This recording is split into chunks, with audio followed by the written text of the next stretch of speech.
Welcome back to channel learning. It's Banasar Khalid. അപ്പൊ ഈ വർഷം നമുക്ക് കുറെ എക്സാമിനേഷൻസ് ഉണ്ടല്ലോ. ആ എക്സാമിനേഷൻസ് നമ്മൾ മസ്റ്റ് ആയിട്ട് പഠിച്ചിരിക്കുന്ന സിലബസിൽ പറഞ്ഞിരിക്കുന്ന ടോപ്പിക്കുകളാണ് നമ്മൾ കവർ ചെയ്തുകൊണ്ടിരിക്കുന്നത്. അപ്പൊ ഭൂമിശാസ്ത്രത്തില് കഴിഞ്ഞ ക്ലാസ്സിൽ നമ്മൾ ഭൂമിയുടെ വിവിധ പാളികളെ കുറിച്ച് മനസ്സിലാക്കി. ഇന്നത്തെ ക്ലാസ്സിൽ നിന്ന് മനസ്സിലാക്കാൻ പോകുന്നത് ശിലകളെ കുറിച്ചാണ്. അപ്പൊ നമുക്ക് ടോപ്പിക്കിൽ എടുത്തു പറഞ്ഞിട്ടുള്ള ഭാഗമാണ് ശിലകള്. അപ്പൊ അതിനെ കുറിച്ച കാര്യങ്ങളാണ്, അതിന്റെ മെയിൻ പോയിന്റ്സ് മാത്രമാണ് നമ്മൾ ക്ലാസ്സിൽ ഡിസ്കസ് ചെയ്യുന്നത്. അപ്പൊ നിങ്ങൾക്ക് പരീക്ഷയ്ക്ക് അത്യാവശ്യം വേണ്ട പോയിന്റ്സുകൾ ഡിസ്കസ് ചെയ്യുന്നത്. അപ്പൊ ഇത് മനസ്സിലാക്കി പോവുക, ക്ലാസ് ഉപയോഗപ്പെടുത്തുക. അപ്പൊ നമുക്ക് ക്ലാസ്സിലേക്ക് കിടക്കാം. ഇവിടെ ശ്രദ്ധിക്കുക, ഒന്നാമത്തെ പോയിന്റ് നമ്മൾ മനസ്സിലാക്കേണ്ടത് എന്താണ്? അതെ, ശിലകൾ കൊണ്ട് നിർമ്മിക്കപ്പെട്ടിരുന്നതാണ്. ശിലകൾ നിർമ്മിക്കപ്പെട്ടിരിക്കുന്ന മണ്ഡലമാണ് ശിലാമണ്ഡലം. എങ്കിൽ ശിലകൾ കൊണ്ട് നിർമ്മിക്കപ്പെട്ടിരിക്കുന്നതിനാലാണ് ശിലാമണ്ഡലത്തിന് ആ പേര് ലഭിച്ചതെന്ന് ഓർത്തു വയ്ക്കുക.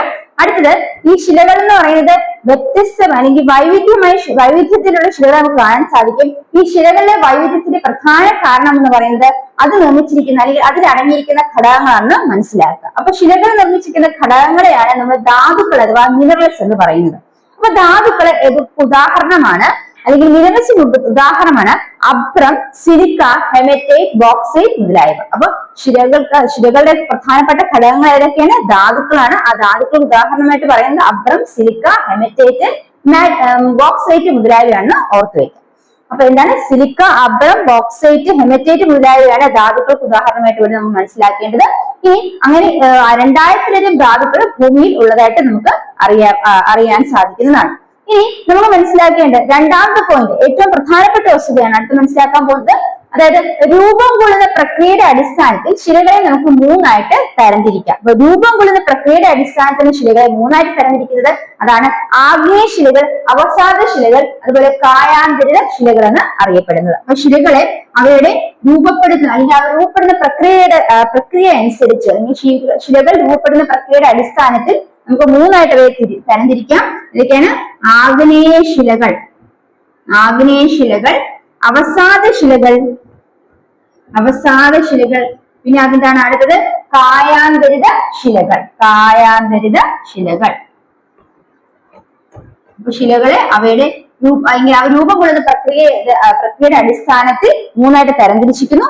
ആഗ്നേയ ശിലകൾ, അവസാദ ശിലകൾ, കായാന്തരിത ശിലകൾ. അതായത് ഇഗ്നിയസ് റോക്സ്, അതുപോലെ സെഡിമെന്ററി റോക്സ്, പിന്നെ മെറ്റമോർഫിക് റോക്സ്. അപ്പൊ നമുക്ക് ഈ മൂന്നും എന്തൊക്കെയാണെന്ന് മനസ്സിലാക്കാം. അപ്പൊ നമ്മൾ പറഞ്ഞു രൂപം കൊള്ളുന്ന പ്രക്രിയയുടെ അടിസ്ഥാനത്തിലാണ് ഈ ശിലകളെ മൂന്നായി തരംതിരിച്ചിരിക്കുന്നത് പറഞ്ഞു അല്ലെ. അപ്പൊ അതിലെ ആഗ്നേയ ശിലകൾ അല്ലെങ്കിൽ ഇഗ്നിയസ് റോക്സ് എന്ന് പറഞ്ഞ് എങ്ങനെ രൂപപ്പെടുന്നത് നമുക്ക് നോക്കാം.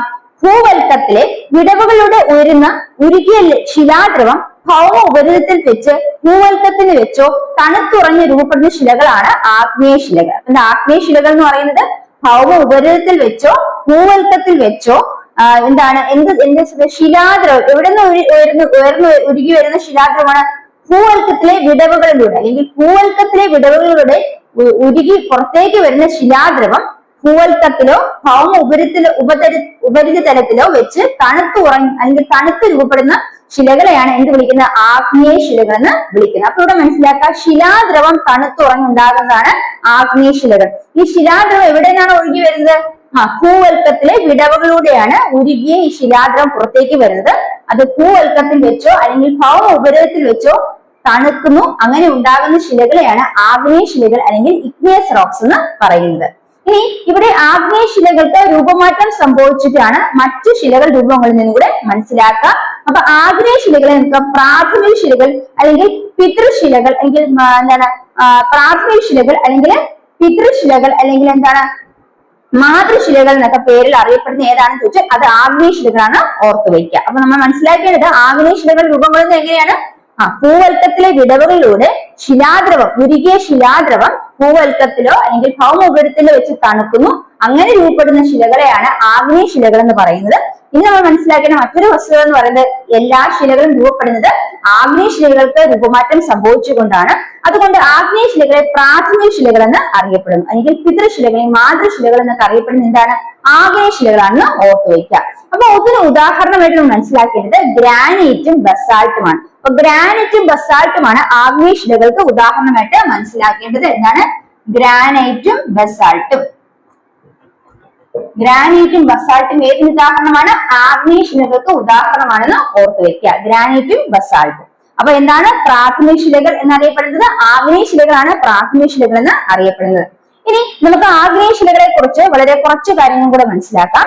ഒന്ന്, ലാറ്റിൻ ഭാഷയിൽ ഇഗ്നിയസ് എന്ന വാക്കിന്റെ അർത്ഥം അഗ്നി എന്നാണ് മനസ്സിലാക്കുക. അപ്പൊ ലാറ്റിൻ ഭാഷയിൽ ഇഗ്നിയസ് എന്ന് പറഞ്ഞ ഇഗ്നിയസ് റോക്സ് എന്നാണ് ആഗ്നേയ ശിലകൾക്ക് ഇംഗ്ലീഷിൽ പറയുന്നത്. അപ്പൊ ഇഗ്നിയസ് എന്ന വാക്കിന്റെ അർത്ഥം ലാറ്റിൻ ഭാഷയിൽ അഗ്നി എന്നാണ് ഓർത്തു വെക്കുക. ഇനി ഇവയെ അടിസ്ഥാന ശിലകൾ, നമ്മൾ പറഞ്ഞു ഈ ശിലകളിൽ നിന്നാണ് മറ്റു ശിലകൾ രൂപപ്പെടുന്നതെന്ന് പറഞ്ഞു, അതുകൊണ്ട് ഇവയെ അടിസ്ഥാന ശിലകൾ എന്നറിയപ്പെടുന്നു.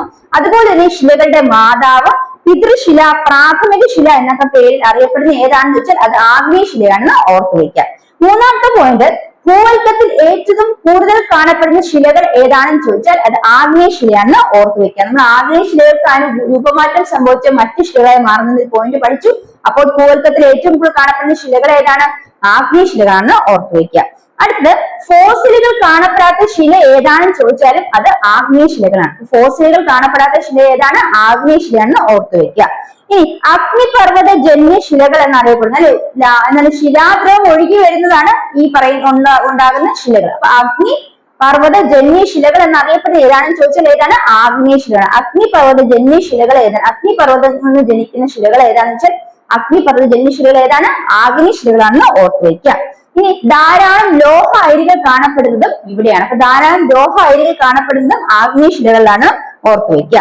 ഇനി അഗ്നിപർവ്വത ജന്യ ശിലകൾ എന്ന് പറഞ്ഞു. അപ്പൊ അഗ്നിപർവ്വത സ്ഫോടനത്തിന്റെ ഫലമായി ലാവ തണുത്തുറഞ്ഞുണ്ടാകുന്ന ശിലകളാണ് ആഗ്നേയ ശിലകൾ എന്ന് ഓർത്തു വയ്ക്കുക. അടുത്തത് മനസ്സിലാക്കേണ്ട മറ്റൊരു പ്രധാന വസ്തുത, ഈ പറയുന്ന ആഗ്നേയ ശിലകൾ രണ്ട് വിധമുണ്ട്. ഒന്ന് ബാഹ്യജാത ശിലകളും, രണ്ട് അന്തർവേദ ശിലകളും. എന്താണ് ബാഹ്യജാത ശിലകളും അന്തർവേദ ശിലകളും? അന്തർവേദ ശിലകൾ. അപ്പൊ ആഗ്നേയ ശിലകളെ നമുക്ക് രണ്ടായിട്ട് പറയാം. രണ്ട് തരത്തിൽ ആഗ്നേയ ശിലകളുണ്ട്, ബാഹ്യജാത ശിലകളും അന്തർവേദ ശിലകളും. ഇനി എന്താണ് ബാഹ്യജാത ശിലകൾ? ഭൂമിയുടെ ഉപരിതലത്തിന് മുകളിലെ ലാവ തണുത്തുറഞ്ഞുണ്ടാകുന്ന ശിലകളെയാണ് ബാഹ്യജാത ശിലകൾ എന്ന് പറയുന്നത്. നമ്മൾ നേരത്തെ പറഞ്ഞു ലാവ ഒഴുകി അല്ലെങ്കിൽ ശിലാദ്രവം ഉരുകി ഭൂവൽക്കത്തിൽ വെച്ചോ ഭൗമ ഉപരിതലത്തിൽ വെച്ചോ തണുത്ത് ഉറഞ്ഞാണ് ഈ പറയുന്ന ആഗ്നേയ ശിലകൾ ഉണ്ടാകുന്നതെന്ന് വെച്ചു. അപ്പൊ ഭൗമ ഉപരിതലത്തിൽ വെച്ചാണ് ഇവ തണുത്ത ശിലകളായി മാറുന്നതെങ്കിൽ അത്തരം ശിലകളെ, അത് ആഗ്നേയ ശിലകൾ തന്നെയാണ്, അവ ഭൗമ ഉപരിതലത്തിൽ വെച്ച് തണുക്കുന്നുണ്ട്, അവയെ ബാഹ്യജാത ശിലകൾ എന്ന് അറിയപ്പെടുന്നു ഓർത്തു വയ്ക്കാം. അടുത്തത് മനസ്സിലാക്കേണ്ടത്, ബാഹ്യജാത ശിലകൾക്ക് എന്താണ് പരൽ രൂപമില്ലാത്ത ശിലകളാണ് ബാഹ്യജാത ശിലകൾ. അപ്പൊ പരൽ രൂപമില്ലാത്ത ബാഹ്യജാത ശിലകൾക്ക് ഉദാഹരണമാണ് ഏതെന്ന് വെച്ചാൽ ബസാൾട്ട് ആണ് നോക്കുക. അപ്പൊ നമ്മൾ മനസ്സിലാക്കി ബാഹ്യജാത ശിലകൾ എന്ന് പറയുന്നത് എന്താണ്? ഭൗമ ഉപരിതലത്തിൽ വെച്ച് തണുത്തുറഞ്ഞുണ്ടാകുന്ന ശിലകളെയാണ് ബാഹ്യജാത ശിലകൾ എന്ന് പറയുന്നത്. ഇനി പരൽ രൂപമില്ലാത്ത ബാഹ്യജാത ശില ഏതാണെന്ന് ചോദിച്ചാൽ അത് ഉദാഹരണം ബസാൾട്ട് ആണെന്ന് ഓർത്തു വയ്ക്കുക. അടുത്തത്, ഇന്ത്യയിൽ ബസാൾട്ട് ശിലകൾ കാണപ്പെടുന്ന മേഖലകൾ ഏതൊക്കെയാണ്? ഇന്ത്യയിൽ ബസാൾട്ട് പരൽ രൂപമില്ലാത്ത ബാഹ്യജാത ശിലകൾ ഏതാണെന്ന് വെച്ചാൽ അത് ബസാൾട്ട് ശിലയാണെന്ന് ഓർക്കുക. അപ്പൊ ബസാൾട്ട് ശില എന്ന് പറയുന്ന ആഗ്നേയ ശിലയാണ്. അത് മാത്രമല്ല അത് ബാഹ്യജാത ശിലകൾക്ക് ഉദാഹരണം കൂടിയാണെന്ന് ഓർത്തു വയ്ക്കുക. പരൽ രൂപമില്ലാത്ത ബാഹ്യജാത ശില ഏതാണെന്ന് ചോദിച്ചാൽ ബസാൾട്ട് ശിലയാണെന്ന് ഓർത്തു വയ്ക്കുക. ഇനി ബസാൾട്ട് ശിലകൾ ഇന്ത്യയിൽ കാണപ്പെടുന്ന മേഖലകൾ എവിടെയാണെന്ന് വെച്ചാൽ ഡെക്കാൻ ട്രാപ്പ് മേഖല, അതുപോലെ ജാർഖണ്ഡിലെ രാജ്മഹൽ കുന്നുകളിലാണ് ഈ പറയുന്ന ബാഹ്യജാത ശിലകളായ ബസാൾട്ട് ശിലകൾ കാണപ്പെടുന്നത്. എവിടെയൊക്കെയാണ്? ഡെക്കാൻ ട്രാപ്പില്, അതുപോലെ തന്നെ ജാർഖണ്ഡിലെ രാജ്മഹൽ കുന്നുകളിലുമാണ് ഈ പറയുന്ന ബസാൾട്ട് ബാഹ്യജാത ശിലകൾ കാണപ്പെടുന്നത്. ഇനി മനസ്സിലാക്കേണ്ടത്, ബസാൾട്ട് ശിലകൾക്ക് അപക്ഷയം സംഭവിച്ചുണ്ടാകുന്നതാണ് കറുത്ത പരുത്തി മണ്ണ് അല്ലെങ്കിൽ റിഗർ മണ്ണ്. അപ്പൊ നമ്മൾ പഠിച്ചിട്ടുണ്ട് എന്താണ് ബസാൾട്ട് ശിലകൾക്ക് അപക്ഷയം ഉണ്ടായി അല്ലെങ്കിൽ അവ നശിച്ചിട്ടുണ്ടാകുന്ന മണ്ണാണ് പരുത്തി മണ്ണ് അല്ലെങ്കിൽ കറുത്ത മണ്ണ്, റിഗർ മണ്ണെന്ന് ഓർത്തു വെക്കുക. ഇനി പരുത്തി കൃഷിക്ക് ഏറ്റവും അനുയോജ്യമായ മണ്ണ് ഏതാണെന്ന് ചോദിച്ചാൽ എന്താണ്? റിഗർ മണ്ണാണെന്ന് ഓർത്തു വെക്കുക. അപ്പൊ നമ്മൾ പഠിച്ചിട്ടുള്ളതാണ് ബസാൾട്ട് ശിലകൾക്ക് അപക്ഷയം സംഭവിച്ചുണ്ടാകുന്ന മണ്ണാണ് പരുത്തി മണ്ണ് അല്ലെങ്കിൽ കറുത്ത മണ്ണ് എന്നറിയപ്പെടുന്നത്, റിഗർ മണ്ണെന്നും അറിയപ്പെടുന്നു. പരുത്തി കൃഷിക്ക് ഏറ്റവും അനുയോജ്യമായ മണ്ണ് ഏതാണ്? റിഗർ മണ്ണാണ്. അത് ഉണ്ടായത് എങ്ങനെയാണ്? ബസാൾട്ട് ശിലകൾക്ക് അപക്ഷയം സംഭവിച്ചാണ് ഉണ്ടായതെന്നും കൂടെ ഓർത്തു വയ്ക്കുക. ഇനി ഭൂമിയുടെ ഉപരിതലത്തിന് ആണ് ഈ പറയുന്ന ബാഹ്യജാത ശിലകൾ ഉണ്ടായത്. ഇനി ഭൂമിയുടെ ഉപരിതലത്തിന് അടിയിലായിട്ട് അല്ലെങ്കിൽ അന്തർഭാഗത്തായിട്ട് ഉണ്ടാകുന്ന തണുത്തുറഞ്ഞ ശിലകൾ ഉണ്ടാകുന്നെങ്കിൽ ആ ശിലകളെ വിളിക്കുന്ന പേരാണ് അന്തർവേദ ശിലകൾ എന്ന് ഓർത്തു വയ്ക്കുക.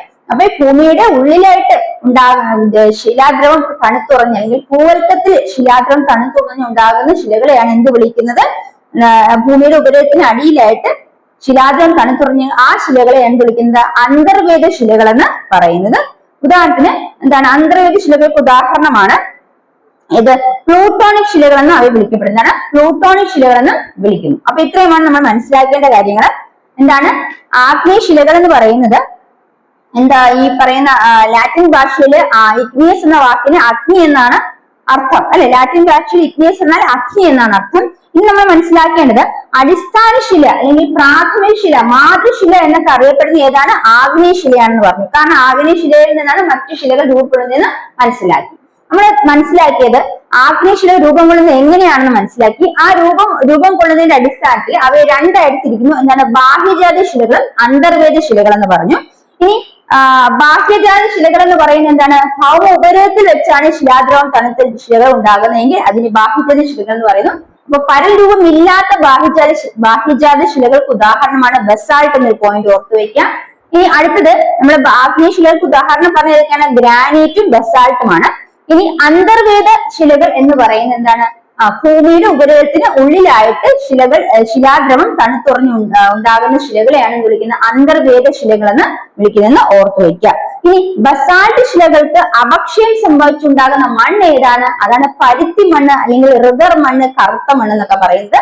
പരുത്തി കൃഷിക്ക് ഏറ്റവും അനുയോജ്യമായ മണ്ണ് ഏതാണെന്ന് വെച്ചാൽ അത് കറുത്ത മണ്ണാണെന്ന് ഓർത്തു വയ്ക്കുക. ഇത്രയുമാണ് നമ്മൾ ഏതിൽ പഠിച്ചത്? ആഗ്നേയ ശിലകളെ കുറിച്ച് മനസ്സിലാക്കിയ അടിസ്ഥാന കാര്യങ്ങൾ. അടുത്ത് നമ്മൾ മനസ്സിലാക്കാൻ പോകുന്നത് അവസാദ ശിലകളെ കുറിച്ച്. അതാണ് അവസാദ ശിലകൾ അല്ലെങ്കിൽ സെഡിമെന്ററി റോക്സ് എന്ന് അറിയപ്പെടുന്നു. അപ്പൊ നമ്മൾ ആഗ്നേയ ശിലകളെ കുറിച്ച് മനസ്സിലാക്കിയപ്പോൾ ഒരു പോയിന്റ് നമ്മൾ മനസ്സിലാക്കി, പരൽ രൂപം ഇല്ലാത്ത ബാഹ്യജാത ശിലകൾക്ക് ഉദാഹരണമാണ് ബസാൾട്ട് എന്ന് പറഞ്ഞു അല്ലെ.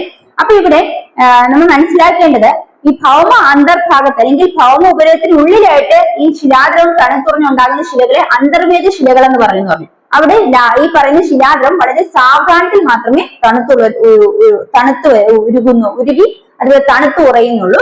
അപ്പൊ അവിടെ എന്ത് സംഭവിക്കുന്നു വെച്ചാല് വലിയ പരലുകൾ രൂപപ്പെടുന്നു എന്ന് മനസ്സിലാക്കുക. അപ്പൊ പരരൂപമല്ലാത്തതാണ് ഏത്? ബസാൾട്ട്. എന്നാൽ പരരൂപമല്ല അല്ലെങ്കിൽ അന്തർവേദ ശിലകൾക്ക് ഉദാഹരണം ഏതാണെന്ന് ചോദിച്ചാല് ഗ്രാനൈറ്റ് ആണെന്ന് ഓർത്തു വെക്കുക. അപ്പൊ ബസാൾട്ടും ഗ്രാനൈറ്റും ആഗ്നേയ ശിലകൾക്ക് ഉദാഹരണമാണ്. അതിൽ ബസാൾട്ട് എന്ന് പറയുന്നത് ബാഹ്യജാത ശിലകൾക്കും ഗ്രാനൈറ്റ് എന്ന് പറയുന്നത് അന്തർവേദ ശിലകൾക്കും ഉദാഹരണമാണെന്ന് കൂടെ ഓർത്തു വെക്കും. അടുത്ത മനസ്സിലാക്കാൻ പോകുന്ന അവസാദ ശിലകളാണ്. എന്താണ് അവസാദ ശിലകൾ? ആദ്യം നമുക്ക് മനസ്സിലായ ഒരു കാര്യമാണ്, പ്രാഥമിക ശിലയായ ആഗ്നേയ ശിലകൾക്ക് രൂപമാറ്റം സംഭവിച്ചാണ് പിന്നീടുള്ള ശിലകളൊക്കെ രൂപപ്പെടുന്നതെന്ന് പഠിച്ചു അല്ലെ. അപ്പൊ ഇവിടെ അവസാദ ശിലകൾ സെഡിമെന്ററി റോക്സ് എന്ന് പറയുന്നത് എന്താണ്? കാലാന്തരത്തിൽ ശിലകൾ ക്ഷയിച്ച് പൊടിയുന്നു. ഇങ്ങനെ അവസാദങ്ങൾ താഴ്ന്ന പ്രദേശങ്ങളിൽ പാലുകളായി നിക്ഷേപിക്കപ്പെടുകയും പിന്നീട് അവ ഉറച്ച് വിവിധതരം അവസാദ ശിലകളെ മാറുകയും ചെയ്യുന്നു. അപ്പൊ കാലാന്തരത്തിൽ അല്ലെങ്കിൽ കാലം കടന്നു പോകുന്നതനുസരിച്ച് ശിലകൾക്ക് എന്ത് സംഭവിക്കുന്നു? അവ ക്ഷയിച്ച് പൊടിയുന്നു. അങ്ങനെ ഈ അവസാദങ്ങൾ എന്ത് ചെയ്യുന്നു? താഴ്ന്ന പ്രദേശങ്ങളിൽ പാലുകളായിട്ട് നിക്ഷേപിക്കപ്പെടുന്നു. ഇങ്ങനെ പാലുകളിൽ നിക്ഷേപിക്കപ്പെടുന്ന ഇവ പിന്നീട് ഉറച്ച് വിവിധ ശിലകളായിട്ട് മാറുകയാണ് ചെയ്യുന്നത്. അപ്പൊ ഇതിനെയാണ് അവസാദ ശിലകൾ എന്ന് പറയുന്നത്. അപ്പൊ കാലാന്തരത്തിൽ ഈ പറയുന്ന ശിലകൾക്ക് അപക്ഷയം സംഭവിച്ച് അവ പൊടിയുന്നു അല്ലെങ്കിൽ ക്ഷയിച്ച് അവ പൊടിയുന്നു. അവ പൊടിയുമ്പോൾ അവ ഒരു പാളികളായിട്ട് താഴ്ന്ന പ്രദേശം ഈ അവസാദങ്ങൾ നിക്ഷേപിക്കപ്പെടുന്നു. പിന്നീട് അവ ഉറച്ച് വിവിധ ശിലകളായിട്ട് അല്ലെങ്കിൽ അവസാദ ശിലകളായിട്ട് മാറുകയാണ് ചെയ്യുന്നത്. അപ്പൊ അതാണ് നമ്മൾ അവസാദ ശിലകളുടെ ഏത് രീതിയിലാണ് അവസാദ ശിലകൾ ഉണ്ടാകുന്നതാണ് നമ്മൾ ആ പ്രക്രിയയാണ് ഇപ്പൊ മനസ്സിലാക്കിയത്. ഇനി ഉദാഹരണം പറയുകയാണെങ്കിൽ മണൽക്കല്ലും ചുണ്ണാമ്പുകല്ലും ഏതിന് ഉദാഹരണമാണ്? അവസാദ ശിലകൾക്ക് ഉദാഹരണമാണ് മണൽക്കല്ലും ചുണ്ണാമ്പുകല്ലും. അപ്പൊ അവസാദ ശിലകൾക്ക് ഉദാഹരണം എന്താണ്? മണൽക്കല്ലും ചുണ്ണാമ്പുകല്ലുമാണ് അവസാദ ശിലകൾക്ക് ഉദാഹരണമെന്ന് ഓർത്തു വെക്കുക. അപ്പൊ മണൽക്കല്ലും ചുണ്ണാമ്പുകല്ലും ഇനി മനസ്സിലാക്കേണ്ടത് പാളികളായി രൂപപ്പെടുന്നതാണ് അവസാദ ശിലകൾ. അപ്പൊ അവസാദ ശിലകൾ എന്ന് പറയുന്നത് പാളികളായി രൂപപ്പെടുന്നത്. അതുകൊണ്ട് ഇവയെ അടുക്കു ശിലകൾ അല്ലെങ്കിൽ സ്ട്രാറ്റിഫൈഡ് റോക്സ് എന്നും പറയുന്നു. അപ്പൊ അവസാദ ശിലകൾക്ക് മറ്റൊരു പേരാണ് എന്ത്? അടുക്കു ശിലകൾ. കാരണം ഇവ പാളികളായിട്ടാണ് രൂപപ്പെടുന്നത്. അതുകൊണ്ട് ഇവയെ അടുക്കു ശിലകൾ എന്നറിയപ്പെടുന്നു. അല്ലെങ്കിൽ എന്ത് വിളിക്കുന്നു? സ്ട്രാറ്റിഫൈഡ് റോക്സ് എന്നും വിളിക്കുന്നത് ഓർത്തു വെക്കുക. അപ്പൊ നമ്മൾ അവസാദ ശിലകളെ കുറിച്ച് മനസ്സിലാക്കി. Stratified rocks. അപ്പൊ എന്താണ് അവസാദ ശിലകൾ എന്ന് പറയുന്നത്? കാലാന്തരത്തിൽ ശിലകൾക്ക് അത് പൊടിഞ്ഞ് ദ്രവിച്ച് അതെന്തായി മാറുന്നു? പൊടിയുന്നു. ആ പൊടിയുന്ന സമയത്ത് ഈ അവസാദങ്ങള് പാളികളിൽ താഴ്ന്ന പ്രദേശങ്ങളിലെ പാളിയിൽ നിക്ഷേപിക്കപ്പെടുന്നു. ഇത്തരത്തില് പിന്നീട് അവിടെ നിന്ന് ഉറച്ച് അവസാദ ശിലകളായി മാറും. അപ്പൊ ഇവിടെ പാളികളായി രൂപപ്പെടുന്നതിനാണ് ഇവയെ എന്ത് വിളിച്ചത്? അടുക്കു ശിലകൾ അല്ലെങ്കിൽ സ്ട്രാറ്റിഫൈഡ് റോക്സ് എന്ന് വിളിച്ചു എന്ന് മനസ്സിലാക്കുക. ഉദാഹരണം മണൽക്കല്ലും ചുണ്ണാമ്പുകല്ലും അവസാദ ശിലകൾക്ക് ഉദാഹരണമാണെന്ന് മനസ്സിലാക്കിയിരിക്കുക. ഇനി ഇതുമായി ബന്ധപ്പെട്ട കുറച്ച് കാര്യങ്ങളും കൂടി നോക്കിപ്പോവാം. ഇനി മനസ്സിലാക്കേണ്ട മറ്റൊരു കാര്യം, നമ്മൾ ഫോസിലുകളെ കുറിച്ച് പഠിച്ചിട്ടുണ്ട് അല്ലെ. അപ്പൊ ഫോസിലുകൾ കാണപ്പെടുന്ന ശിലകൾ ഏതാണെന്ന് ചോദിച്ചാൽ അത് അവസാദ ശിലകളാണെന്ന് ഓർത്തു വെക്കുക. അപ്പൊ പ്രാചീന കാലത്ത് ജീവജാലങ്ങളുടെ അവശിഷ്ടങ്ങൾ അവസാദ ശില പാളികൾക്കിടയിൽ കാണപ്പെടാറുണ്ട്. ഇവയാണ് ഫോസിലുകൾ എന്ന് വിളിക്കുന്നത്. അപ്പൊ ജീവജാലങ്ങളുടെ അവശിഷ്ടങ്ങള് പ്രാചീന കാലത്ത് ഭൂമുഖത്തുണ്ടായിരുന്ന ജീവജാലങ്ങളുടെ അവശിഷ്ടങ്ങൾ എവിടെ കാണപ്പെടുന്ന അവസാദ ശിലകളുടെ പാളികൾക്കിടയിൽ കാണപ്പെടുന്നുണ്ട്. അപ്പൊ ഇവയാണ് നമ്മൾ ഫോസിലുകൾ എന്ന് മനസ്സിലാക്കുന്നത് അല്ലെ. അപ്പൊ ഫോസിലുകൾ എന്ന് പറയുന്നത് എവിടെ കാണപ്പെടുന്നു? അവസാദ ശിലാ പാളികൾക്കിടയിൽ കാണപ്പെടുന്നതാണ് ഫോസിലുകൾ എന്ന് ഓർത്തു വെക്കുക. അപ്പൊ ഫോസിലുകൾ കാണപ്പെടുന്ന ശിലകൾ ഏതാണെന്ന് വെച്ചാൽ അവസാദ ശിലകളാണെന്ന് ഓർത്തു വെക്കുക. നമുക്ക് പ്രധാനപ്പെട്ടതായിട്ട് ആവശ്യം ഒരു പോയിന്റ് ആണ്. ഇനി ഫോസിലുകള് പ്രധാനമായും അതായത് നമ്മൾ ഫോസിലുകളുടെ അതായത് ഭൂമിയുടെ പൂർവ്വകാലത്തെ കുറിച്ച് മനസ്സിലാക്കാനും ശിലകളുടെ പഴക്കം നിർണ്ണയിക്കാനും ഒക്കെ നമ്മൾ ഫോസിലുകളെ ഉപയോഗപ്പെടുത്താറുണ്ട്. അതുപോലെ കൽക്കരി, പെട്രോളിയം, പ്രകൃതിവാതകം തുടങ്ങിയ പ്രാചീനകാല ജീവജാലങ്ങളുടെ അവശിഷ്ടങ്ങൾ രൂപപ്പെടുന്നവയാണ്. അതുകൊണ്ട് ഇവയെ ഫോസിൽ ഇന്ധനങ്ങൾ എന്ന് അറിയപ്പെടുന്നു. അപ്പൊ ഫോസിലുകൾ എന്ന് പറയുന്നത് എന്താണ്? പ്രാചീന കാലത്ത് ഭൂമുഖത്തുണ്ടായിരുന്ന ജീവജാലങ്ങളുടെ അവശിഷ്ടങ്ങളാണ്. ഇത് പ്രധാനമായും അവസാദ ശിലകൾക്കിടയിലാണ് കാണപ്പെടുന്നത്. അപ്പൊ ഈ അവസാദ ശിലാപാളികൾക്കിടയിൽ കാണപ്പെടുന്നുണ്ട്. നമുക്ക് മനസ്സിലാക്കാം ഫോസിലുകൾ കാണപ്പെടുന്ന ശില ഏതാണെന്ന് വെച്ചാൽ അവസാദ ശിലകളാണെന്ന് ഓർത്തു വെക്കാം. അടുത്തത് ഫോസിലുകളിലൂടെ നമുക്ക് ആ ജീവജാലങ്ങൾ ജീവിച്ചിരുന്ന കാലഘട്ടം മനസ്സിലാക്കാം, അവിടുത്തെ ശിലകളുടെ പഴക്കം മനസ്സിലാക്കാനൊക്കെ സാധിക്കും. ഇനി നമ്മൾ മനസ്സിലാക്കേണ്ടത് കൽക്കരി, പെട്രോളിയം, പ്രകൃതിവാതകം തുടങ്ങിയ പ്രാചീനകാല ജീവജാലങ്ങളുടെ അവശിഷ്ടങ്ങൾ രൂപപ്പെട്ടവയാണ്. അപ്പൊ ഇവയെ നമ്മൾ എന്ത് വിളിച്ചു? ഫോസിൽ ഇന്ധനങ്ങൾ എന്നാണ് വിളിച്ചത്. ഇതൊക്കെയാണ് കൽക്കരി, പെട്രോളിയം, പ്രകൃതിവാതകം എന്നിവയൊക്കെ ഈ പ്രാചീന കാലത്ത് ഉണ്ടായിരുന്ന ജീവജാലങ്ങളുടെ അവശിഷ്ടങ്ങളിൽ നിന്ന് രൂപപ്പെട്ടതാണ്. അതുകൊണ്ട് ഇവയെ ഫോസിൽ ഇന്ധനങ്ങൾ എന്നാണ് വിളിക്കുന്നത്. അപ്പൊ ഇത്തരം കാര്യങ്ങളാണ് നമ്മൾ അവിടെ മനസ്സിലാക്കുക. അപ്പൊ അവസാദ ശിലകൾക്കിടയിൽ എന്തുണ്ട്? ഫോസിലുകൾ കാണപ്പെടുന്നു ഓർത്തു വയ്ക്കാം. ഇനി മനസ്സിലാക്കേണ്ട മറ്റൊരു കാര്യം എന്ന് പറയുന്നത് അവസാദ ശിലകളെ 3 വിധമായിട്ടാണ്. 3 വിധം അവസാദ ശിലകളുണ്ട്. ഏതൊക്കെയാണ്? ബലകൃതമായ രൂപം കൊണ്ടവ, ജൈവികമായ രൂപം കൊണ്ടവ, രാസപ്രവർത്തന ഫലമായി രൂപം കൊണ്ടവ. ബലകൃതമായ രൂപം കൊണ്ടവ മീൻസ് മെക്കാനിക്കലി ഫോംഡ്. അതിന് ഉദാഹരണമാണ് കളിമണ്ണും മണൽക്കല്ലും. അപ്പൊ കളിമണ്ണും മണൽക്കല്ലും എന്ന് പറയുന്ന അവസാദ ശിലകളാണ്. അത് ബലകൃതമായ രൂപം കൊണ്ടവ അല്ലെങ്കിൽ മെക്കാനിക്കലി ഫോംഡ് ആണെന്ന് ഓർത്തു വയ്ക്കുക. ഇനി ജൈവികമായ രൂപം കൊണ്ട് നമ്മളിപ്പോ നേരത്തെ പറഞ്ഞാണ് എന്താണ്? ജീർണിച്ച അവശിഷ്ടങ്ങൾ പ്രാചീനകാലത്ത് നിലനിന്ന ജീവജാലങ്ങളുടെ അവശിഷ്ടങ്ങൾ രൂപം കൊണ്ടതാണ്. അപ്പൊ അത്തരത്തിൽ രൂപം കൊണ്ട് ജൈവികമായ രൂപം കൊണ്ട് അവസാദ ശിലകൾക്ക് ഉദാഹരണമാണ് കൽക്കരിയും ചുണ്ണാമ്പ് കല്ലെന്നും ഓർത്തു വയ്ക്കുക. ഇനി അടുത്തത് മനസ്സിലാക്കേണ്ടത് രാസപ്രവർത്തന ഫലമായി ഉണ്ടാകുന്ന അവസാദ ശിലകൾക്ക് ഉദാഹരണമാണ് ജിപ്സവും കല്ലുപ്പും ഒന്നും കൂടെ ഓർത്തു വയ്ക്കുക. അപ്പൊ ജിപ്സവും കല്ലുപ്പും അവസാദ ശിലകൾക്ക് ഉദാഹരണമാണ്. അത് എങ്ങനെ ഉണ്ടായതാണ്? രാസപ്രവർത്തന ഫലമായി ഉണ്ടായത്. പ്രധാനമായും അവസാദ ശിലകൾ 3 രൂപത്തിലാണ്. 3 രൂപത്തിൽ ഉണ്ടാകുന്നു. ഒന്ന് ബലകൃതമായി രൂപപ്പെടുന്നു, അടുത്ത ജൈവികമായി രൂപപ്പെടുന്നു, 3 രാസപ്രവർത്തന ഫലമായും രൂപപ്പെടുന്നു. ഇത്രയും കാര്യങ്ങളാണ് നമ്മൾ അവസാദ ശിലകളെ കുറിച്ച് മനസ്സിലാക്കേണ്ടത്. ഇനി നമ്മൾ അടുത്ത ശിലകളെ കുറിച്ച് മനസ്സിലാക്കാം. അടുത്ത ശിലകളിലേക്ക് അതായത് കായാന്തരിത ശിലകൾ എന്താണെന്ന് മനസ്സിലാക്കാം. അപ്പൊ അടുത്ത മനസ്സിലാക്കാൻ പോകുന്നത് എന്താണ്? കായാന്തരിത ശിലകൾ, മെറ്റമോർഫിക് റോക്സ് അല്ലെ. ഇവിടെ മെറ്റമോർഫിക് റോക്സിനെ കായാന്തരിത ശില രൂപം കൊള്ളുന്നത് എങ്ങനെയാണ്? ഉയർന്ന മർദ്ദം മൂലമോ താപം മൂലമോ ശിലകൾ ഭൗതികമായും രാസപരമായും മാറ്റങ്ങൾക്ക് വിധേയമാകുന്നു. അത്തരത്തിൽ രൂപപ്പെടുന്ന ശിലകളാണ് കായാന്തര ശിലകൾ എന്ന് ഓർത്തു വയ്ക്കുക. അപ്പൊ എന്താണ് കായാന്തര ശിലകൾ? കായാന്തരിത ശിലകൾ എന്ന് പറഞ്ഞാൽ ഉയർന്ന മർദ്ദം മൂലമോ താപം മൂലമോ ശിലകൾക്ക് ഭൗതികമായോ രാസപരമായോ മാറ്റങ്ങൾ സംഭവിക്കുന്നു. അങ്ങനെ രൂപപ്പെടുന്ന അല്ലെങ്കിൽ ഈ ശിലകൾക്ക് ഭൗതികവും രാസ മാറ്റങ്ങൾ കൊണ്ട് ഉണ്ടാകുന്ന ശിലകൾ എന്ത്? കായാന്തര ശിലകൾ എന്ന് ഓർത്തു വെക്കുക. നമ്മുടെ പ്രാഥമിക ശിലകൾ ഏതാണ്? ആഗ്നേയ ശിലകൾ അല്ലെ. ഈ ആഗ്നേയ ശിലകൾക്കാണ് ഉയർന്ന മർദ്ദം മൂലമോ താപം മൂലമോ ഭൗതികമായ രാസപരമായ മാറ്റങ്ങൾ സംഭവിക്കുന്ന അവ പിന്നീട് എന്തായി മാറുന്നു? അത്തരത്തിലുള്ള ശിലകൾ കായാന്തരിത ശിലകളായി മാറുന്നു കൂടെ ഓർത്തു വെക്കുക. അപ്പൊ മാർബിൾ, സ്ലേറ്റ് ഇവയാണ് കായാന്തര ശിലകൾക്ക് ഉദാഹരണമെന്ന് ഓർത്തു വെക്കുക. ഇനി മനസ്സിലാക്കേണ്ട മറ്റൊരു പ്രധാന വസ്തുത, കേരളത്തിൽ ഏറ്റവും കൂടുതൽ കാണപ്പെടുന്ന ശിലകൾ ഏതാണെന്ന് വെച്ചാൽ അത് കായാന്തരിത ശിലകളാണെന്ന് കൂടെ ഓർത്തു വെക്കുക. കേരളത്തിൽ ഏറ്റവും കൂടുതൽ കാണപ്പെടുന്ന ശിലകൾ ഏതാണ്? കായാന്തരിത ശിലകളാണെന്ന് ഓർത്തു വെക്കുക. അപ്പൊ കായാന്തരിത ശിലകൾ എന്ന് പറയുന്നത് എന്താണ്? അവയ്ക്ക് ഉയർന്ന മർദ്ദം അല്ലെങ്കിൽ താപം മൂലം ഭൗതികമായ ഒരു രാസപര മാറ്റം സംഭവിക്കുകയാണെങ്കിൽ ആ ശിലകളെയാണ് എന്ത് വിളിക്കുന്നത്? കായാന്തരിത ശിലകൾ എന്ന് വിളിക്കുന്നത് ഓർത്തു വെക്കുക. ഇനി കായാന്തരിത ശിലകൾ പ്രധാനമായി 2 തരത്തിലുണ്ട്. അതാണ് ബലതന്ത്ര കായാന്തരീകരണം അല്ലെങ്കിൽ കായാന്തരിത ശിലകൾ എന്താണ്? 2 പ്രക്രിയയിലൂടെയാണ് രൂപപ്പെടുന്നത്. കായാന്തരിത ശിലകൾ രൂപപ്പെടുന്ന പ്രക്രിയയാണ് കായാന്തരീകരണം എന്ന് പറയുന്നത്. അത് പ്രധാനമായി 2 തരത്തിലുണ്ട്. അപ്പൊ കായാന്തരിത ശിലകൾ രൂപപ്പെടുന്ന പ്രക്രിയ എന്നറിയപ്പെടുന്നു കായാന്തരീകരണം. ആ കായാന്തരീകരണം 2 തരത്തിലുണ്ട്. എന്താണ്? ബലതന്ത്ര കായാന്തീകരണവും താപീയ കായാന്തീകരണം. എന്താണ്? ബലതന്ത്ര കായാന്തീകരണവും താപീയ കായാന്തീകരണം. അപ്പൊ ബലതന്ത്ര കായാന്തീകരണം എന്നാൽ ഡൈനാമിക് മെറ്റമോർഫിസം എന്നാണ് അറിയപ്പെടുന്നത്. അവിടെ സാരമായ രാസമാറ്റങ്ങൾ സംഭവിക്കാതെ ശിലകളിൽ അടങ്ങിയിട്ടുള്ള തനത് ധാതുക്കൾ പൊട്ടിയും ഞെരുങ്ങിയും പുനഃക്രമീകരിക്കപ്പെടുന്ന പ്രക്രിയയാണ് ബലതന്ത്ര കായാന്തരീകരണം എന്ന് പറയുന്നത്. അപ്പൊ കായാന്തരീകരണം എന്ന് പറയുന്നത് ശിലകൾക്കുണ്ടാകുന്ന ഈ മാറ്റം, അല്ലെങ്കിൽ ശിലകളിൽ ഈ പറയുന്ന ശിലകൾ മാറുന്ന പ്രക്രിയയാണ് കായാന്തരീകരണം എന്ന് പറയുന്നത്. അപ്പൊ ഈ കായാന്തരീകരണത്തില് സാരമായ രാസമാറ്റങ്ങൾ സംഭവിക്കാതെ ശിലകളിലെ ധാതുക്കൾ പൊട്ടിയും ഞെരുങ്ങി പുനഃക്രമീകരിക്കപ്പെടുന്നുവെങ്കിൽ അതിനെയാണ് എന്ത് വിളിക്കുന്നത്? ബലതന്ത്ര കായാന്തരീകരണം എന്ന് പറയുന്നത്, അല്ലെങ്കിൽ ഡൈനാമിക് മെറ്റമോർഫിസം എന്നാണ് അറിയപ്പെടുന്നത്. ഇനി താപീയ കായാന്തരീകരണം എന്ന് പറഞ്ഞാൽ എന്താണ്? പദാർത്ഥങ്ങൾക്ക് രാസപരമായ രൂപമാറ്റം സംഭവിക്കുകയും ശിലകളിലെ പരലുകൾ പുനഃക്രമീകരിക്കപ്പെടുകയും ചെയ്യുന്നു. അവിടെ പദാർത്ഥങ്ങൾക്ക് രാസപരമായ മാറ്റം സംഭവിക്കുന്നു, അതുപോലെ ശിലകളിലെ പരലുകൾക്ക് പുനഃക്രമീകരിക്കപ്പെടുകയും ചെയ്യുന്നു. അത്തരത്തിലുള്ള കായാന്തരീകരണമാണ് താപീയ കായാന്തരീകരണം, അല്ലെങ്കിൽ തെർമൽ മെറ്റമോർഫിസം എന്നും കൂടെ മനസ്സിലാക്കി വെക്കുക. അപ്പൊ നമ്മൾ മനസ്സിലാക്കിയ കായാന്തര ശിലകൾ എന്താണെന്ന് മനസ്സിലാക്കി, അവർക്ക് ഉദാഹരണം മനസ്സിലാക്കി. ഇനി അവ രൂപപ്പെടുന്ന പ്രക്രിയയാണ് എന്ത്? കായാന്തരീകരണം. കായാന്തരീകരണം രണ്ടു തരത്തിലുണ്ട്: ബലതന്ത്ര കായാന്തരീകരണവും താപീയ കായാന്തരീകരണവും. ബലതന്ത്ര കായാന്തരീകരണം ഡൈനാമിക് മെറ്റമോർഫിസം നമ്മൾ പറഞ്ഞു. ഈ പറയുന്നവയ്ക്കൊന്നും ഈ പറയുന്ന ശിലകൾക്ക് രാസപരമായ യാതൊരു മാറ്റവും സംഭവിക്കാതെ അവരുടെ ധാതുക്കൾക്ക് പൊട്ടിയും ഞെരുങ്ങിയും പുനഃക്രമീകരിക്കപ്പെടുക മാത്രമാണ് ചെയ്യുന്നതെങ്കിൽ അതിനെ ബലതന്ത്ര കായാന്തരീകരണം എന്ന് പറയുന്നു.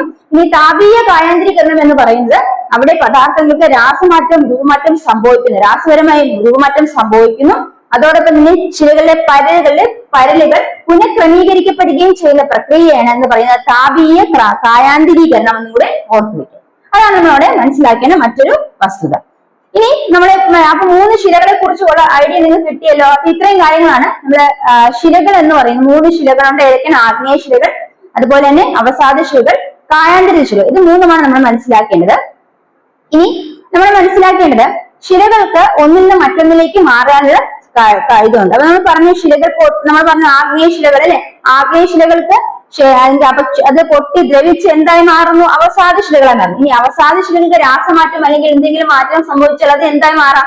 അത് കായാന്തര ശിലകളായി മാറാം. അപ്പൊ ഇങ്ങനെ ഒരു ശില മറ്റൊരു ശിലയെ മാറുന്ന ഒരു ശിലാചക്രം തന്നെ നമുക്ക് മനസ്സിലാക്കാൻ സാധിക്കും. ഒരു ശില മറ്റ് പല ശിലകളായിട്ട് മാറുന്നത് നമുക്ക് മനസ്സിലാക്കാൻ സാധിക്കും. പല പ്രക്രിയയിലൂടെ ഈ പ്രാഥമിക ശില ആഗ്നേയ ശിലകൾക്ക് മാറ്റം സംഭവിച്ച് മറ്റു ശിലകളായി മാറുന്നു, തിരിച്ച് അവ ആഗ്നേയ ശിലകൾ അങ്ങനെ മാറുന്നെന്ന് നമ്മൾ മനസ്സിലാക്കും. അതായത് ഈ ആഗ്നേയ ശിലകൾക്ക് പൊട്ടി അടുക്കുകളായിട്ട് എന്തായി മാറുന്നു? അവസാദ ശിലയായി മാറുന്നു. ഇനി അവസാദ ശിലകൾക്ക് താപവും മർദ്ദവും ഒക്കെ ഏൽക്കുമ്പോൾ അവിടെ രാസപരമായ മാറ്റം സംഭവിച്ച് അവ കായാന്തര ശിലകളായി മാറുന്നു. കായാന്തര ശിലകൾ ഉരുകുമ്പോഴത്തേക്കും അവ ഉരുകി എന്തായി മാറുന്നു? അവ ആഗ്നേയ ശിലയായി മാറുകയും ചെയ്യുന്നു. അപ്പൊ ഇത്തരത്തില് ഒരു ശിലാചക്രത്തെ കുറിച്ച് നമുക്ക് മനസ്സിലാക്കാം. അടുത്തത് മനസ്സിലാക്കാൻ പോകുന്നത് അപക്ഷയം എന്താണെന്ന് മനസ്സിലാക്കുന്നത്. അടുത്തൊരു പ്രക്രിയയാണ് അപക്ഷയം എന്ന് പറയുന്നത്. ആ അപക്ഷയം നമ്മൾ പറഞ്ഞു ശിലകൾ കാലാന്തരത്തിൽ അതിനെ പൊട്ടുകയും വിഘടിക്കുകയും ഒക്കെ ചെയ്യുന്നു. ആ ഒരു പ്രക്രിയ അറിയപ്പെടുന്ന പേരാണ് അപക്ഷയം എന്ന് മനസ്സിലാക്കുക. അടുത്ത് മനസ്സിലാക്കാൻ പോകുന്നത് അപക്ഷയം എന്താണ് അല്ലെ. അപക്ഷയം എന്ന് പറയുന്നത് എന്താണ്? അപക്ഷയം എന്ന് പറഞ്ഞാൽ വിവിധതരം ശിലകളെ പറ്റി നമ്മൾ മനസ്സിലാക്കി. ഇവയ്ക്ക് കാലാന്തരത്തിൽ പല മാറ്റങ്ങൾ ഉണ്ടാകുമെന്ന് മനസ്സിലാക്കി അല്ലെ. ഈ പല മാറ്റങ്ങൾ ഉണ്ടാകുന്ന ശിലകൾക്ക് പൊട്ടിപ്പോവുകയും വിഘടിക്കുകയും ചെയ്യുന്നു. അപ്പൊ ശിലകൾ പൊട്ടിപ്പോവുകയും വിഘടിക്കുകയും ചെയ്യുന്ന പ്രക്രിയയാണ് അറിയപ്പെടുന്നത് അപക്ഷയം അല്ലെങ്കിൽ വെതറിംഗ് എന്നറിയപ്പെടുന്നത്. ഇനി പ്രധാന അപക്ഷയം മൂന്ന് തരത്തിൽ അപക്ഷയം നടക്കുന്നുണ്ട്. ഭൗതിക അപക്ഷയം, രാസിക അപക്ഷയം, അതുപോലെ ജൈവിക അപക്ഷയം. എന്താണ് ഭൗതിക അപക്ഷയം എങ്കിൽ ഫിസിക്കൽ അല്ലെങ്കിൽ മെക്കാനിക്കൽ വെതറിംഗ് എന്ന് പറയുന്നത്? അവിടെ ഭൗതിക അപക്ഷയം എന്ന് പറയുന്നത് താപത്തിലെ ഏറ്റക്കുറച്ചിലുകൾ കാരണം ശിലാധാതുക്കൾക്കുണ്ടാകുന്ന വികാസവും സങ്കോചവും അപക്ഷയത്തിന് കാരണമാകുന്നു. കൂടാതെ വിള്ളലുകൾക്കിടയിൽ ജലം തണുത്തുറയുന്നതുകൊണ്ടും ശിലകൾ പൊടിയുന്നതാണ്. അപ്പൊ ശിലകൾക്ക് അപക്ഷയം സംഭവിക്കുന്നു, ശിലകൾക്ക് അല്ലെങ്കിൽ ശിലകൾ പൊട്ടിപ്പോകുന്നു. അതിന് കാരണം ഭൗതിക അപക്ഷയം എന്ന് പറഞ്ഞാൽ അവിടെ എങ്ങനെയാണ്? താപത്തിലെ ഏറ്റക്കുറച്ചിൽ ഉണ്ടാകുന്ന കാരണം ശിലകളിലെ ധാതുക്കൾക്ക് വികാസവും സങ്കോചവും ഉണ്ടാകുന്നു. ഇത് അപക്ഷയത്തിന് കാരണമാകുന്നു. അപ്പൊ അവിടെ എന്താണെന്ന് വെച്ചാൽ ഭൗതിക അപക്ഷയം അല്ലെങ്കിൽ ഫിസിക്കൽ അല്ലെങ്കിൽ മെക്കാനിക്കൽ വെതറിംഗ് എന്ന് പറയുന്നത് അവിടെ താപത്തിലെ വ്യത്യാസം അനുസരിച്ച് ഈ ശിലാധാതുക്കൾക്ക് വികാസവും സങ്കോചവും ഉണ്ടാകുന്നു. അതിന്റെ ഭാഗമായിട്ട് അവിടെ അപക്ഷയം ഉണ്ടാകുന്നു. അതുപോലെ തന്നെ ഇവയ്ക്കിടയിലെ വിള്ളലുകൾക്കിടയിലെ ജലം തണുത്തുറയുന്നത് കൊണ്ടും എന്ത് സംഭവിക്കുന്നു? ശിലകൾ ഒടിഞ്ഞു പോകുന്നു. അപ്പൊ അതാണ് ഭൗതിക അപക്ഷയത്തെ കുറിച്ച് നമ്മൾ മനസ്സിലാക്കേണ്ടത്. അടുത്ത രാസിക അപക്ഷയം. പേരിൽ നിന്ന് മനസ്സിലാക്കാം അവിടെ രാസപ്രവർത്തനങ്ങൾ നടക്കുന്നു എന്ന് മനസ്സിലാക്കും. കെമിക്കൽ വെതറിംഗ് രാസിക അപക്ഷയം എന്ന് പറയുന്നത് ഓക്സിജൻ, കാർബൺ ഡയോക്സൈഡ്, ജലം തുടങ്ങിയ ഘടകങ്ങളുമായിട്ട് ശിലകളിലെ ധാതുക്കൾ രാസപ്രവർത്തനം ഏർപ്പെടുമ്പോൾ ആ ശിലകൾക്ക് രാസപരമായ വിഘടനം ഉണ്ടാകുന്നു. അങ്ങനെ രാസപര വിഘടനത്തിന് കാരണമാകുന്ന ഫലമായി ഉണ്ടാകുന്ന അപക്ഷയമാണ് രാസിക അപക്ഷയം എന്ന് ഓർത്തുവയ്ക്കുക. അപ്പൊ രാസിക അപക്ഷയത്തിന് മനസ്സിലാക്കേണ്ടത് കാർബൺ ഡൈഓക്സൈഡ്, ജലം, ഓക്സിജൻ തുടങ്ങിയ ഘടകങ്ങളുമായിട്ട് ശിലകളിലെ ധാതുക്കൾ രാസപ്രവർത്തനം ഏർപ്പെടുന്നു.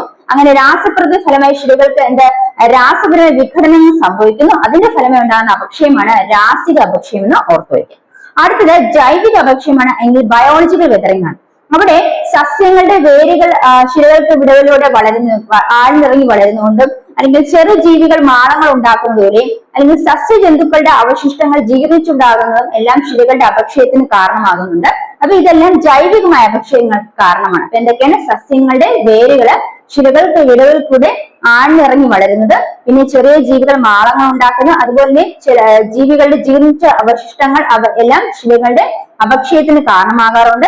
അതുപോലെ ഖനനം, അതുപോലെ തന്നെ പാറ പൊട്ടിക്കൽ തുടങ്ങിയ മനുഷ്യ പ്രവർത്തനങ്ങളും ജൈവികപരമായ ശിലകളുടെ അപക്ഷയത്തിന് കാരണങ്ങളാണ്. അപ്പൊ എത്രയുമാണ് ജൈവിക അപക്ഷയം അല്ലെങ്കിൽ ബയോളജിക്കൽ വെതറിനെ കുറിച്ച് നമ്മൾ മനസ്സിലാക്കി. അപ്പൊ അപക്ഷയം എന്ന് പറഞ്ഞ 3 രീതിയിലാണ്.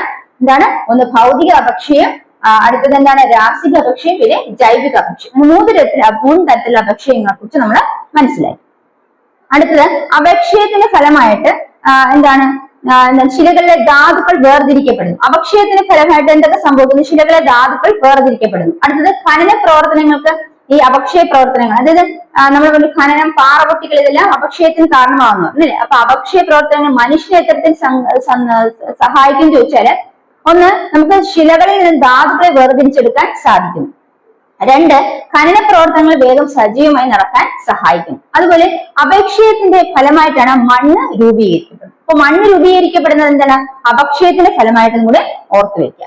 അപ്പൊ മണ്ണ് എന്ന് പറയുന്നത് ഒരു സുപ്രഭാതത്തിൽ പെട്ടെന്ന് ഉണ്ടാകുന്നില്ല. അപ്പൊ അത് ദീർഘകാലത്തെ പ്രക്രിയകൾക്ക് ഫലമായാണ് മണ്ണ് രൂപം കൊള്ളുന്നത്. അപ്പൊ അപക്ഷയ പ്രക്രിയയിലൂടെ ശിലകൾ പൊടിഞ്ഞും ജൈവാവശിഷ്ടങ്ങൾ ജീർണിച്ചുമൊക്കെ വളരെ കാലത്തെ പ്രക്രിയകളിലൂടെയാണ് മണ്ണ് രൂപം കൊള്ളുന്നതെന്ന് ഓർത്തു വെക്കുക.